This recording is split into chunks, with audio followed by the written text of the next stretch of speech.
दोस्तों नमस्कार। Success story की फर्स्ट स्टोरी में आपका स्वागत है। आज बात करने जा रहे हैं दिल्ली में रहने वाले पति पत्नी के बारे में। जो दिल्ली में रहते थे, दोनों पति पत्नी थे और ये दोनों इंजीनियर थे, जिनका नाम नवीन था और एक का नाम था पूनम। ये दोनों इंजीनियर थे और एक कंपनी में काम करते थे, लेकिन बट प्रॉब्लम से हुई। कंपनी में काम करते करते इनको ये रियलाइज हुआ कि प्रेजेंट टाइम में जो मैं ये काम कर रहा हूँ, इससे हमारा भरण पोषण तो हो जाएगा, बट मैं आगे लाइफ में सफल नहीं हो पाऊंगा, सक्सेस नहीं हो पाऊंगा, क्योंकि यहाँ से लिमिटेड अर्निंग हो रही है और मुझे चाहिए अनलिमिटेड अर्निंग। दोनों लोग बैठे आपस में जो है सलाह किया, समझौता किया, क्योंकि दोनों लोग एजुकेटेड थे। और फिर दोनों लोगों की सहमति के बाद इन दोनों लोगों ने अपने आप को जो है बिजनेस की दिशा में ले जाना चाहा, क्योंकि पहले से ये लोग इंजीनियर थे, जिसके द्वारा इन्होंने कुछ पैसा अपने पास रख रखा था, जो कि इन्वेस्टमेंट के तौर पे था।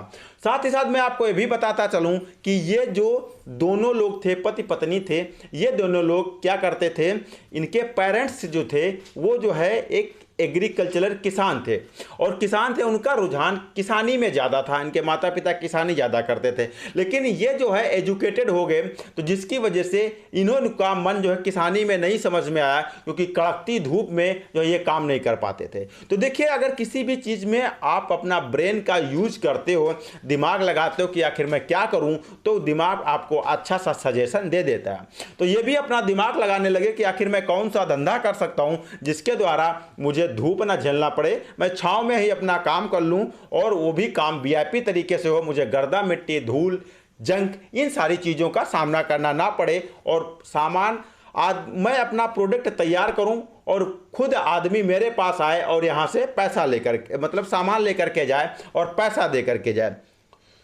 इन्होंने साथ ही साथ ये भी सोचा कि यार ऐसा मैं क्या करूं जिससे कि मार्केट में ज़्यादा डिमांड हो और बहुत ज़्यादा पैसे वाली चीज हो। ऐसी चीज क्या है?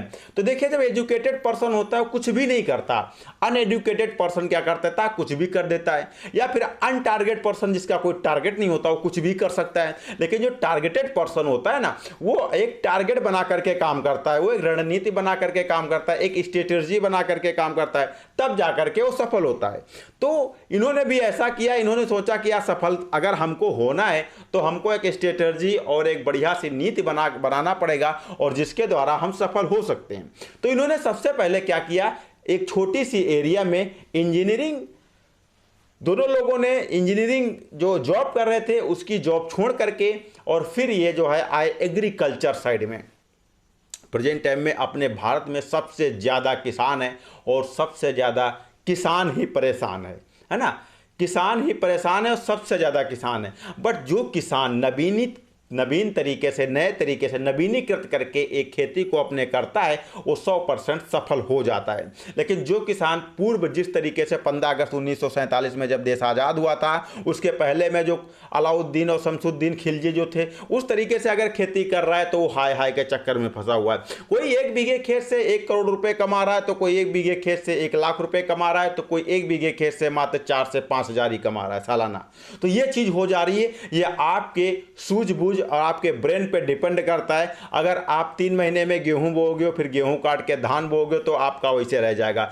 आप टेक्निकल खेती करो और टेक्निकल खेती करके टेक्निकल प्रॉफिट अर्न करो। वही सिस्टम इन्होंने किया। इन्होंने जो है आपने चीज़ जरूर सुनी कि मशरूम की खेती की, लेकिन ये आप मशरूम की खेती नहीं की है, ये गुच्छी मशरूम की खेती की है। अब ये गुच्छी मशरूम होता क्या है, ये बिजली जब कभी भी मौसम बिगड़ता है और बिजली कड़कती है, उस सिचुएशन में इसके बीज का विस्तार होता है, और उस बीज के विस्तार का जो होता है वो जो है ज़्यादा महंगा जाता है, और उसकी डिमांड मार्केट में ज़्यादा है। और जब उसकी मार्केट में डिमांड जाता है, ज़्यादा महंगा जाता है, तो इन्होंने कहा यही मैं करूँगा, गुच्छी मशरूम ही करूँगा। गुच्छी मशरूम का इन्होंने जो है एक बढ़िया सा सेटअप बनाया, और सेटअप बनाने के बाद उसमें काम स्टार्ट किया। काम स्टार्ट करने के बाद फर्स्ट साल में थोड़ा सा अर्निंग डाउन हुई, बट नेक्स्ट ईयर में धीरे धीरे इनकी अर्निंग बढ़ गई। और उन्होंने बताया कि प्रेजेंट टाइम में इनकी अर्निंग सालाना 15 करोड़ रुपए है, और आने वाले समय में ये इस टारगेट्स को 20 करोड़ तक पहुंचा देंगे,